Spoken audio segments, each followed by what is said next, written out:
Hi! In front of me is Vivo V20 SE, and today I would like to show you how you can connect it through Bluetooth. Start by going into Settings and clicking on Bluetooth and Device Connection. Then click on Bluetooth over here, tap on the switcher and select Pair New Device.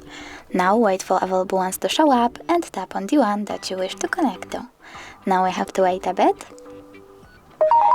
Click Pair over here and wait for the other device to accept your connection request. As you can see, my devices were successfully connected. If you wish to forget this connection, you need to click on this gear icon next to the device, choose Forget, and tap on Forget Device. Thanks so much for watching. If you enjoyed this video, leave a like, comment, and subscribe. Bye!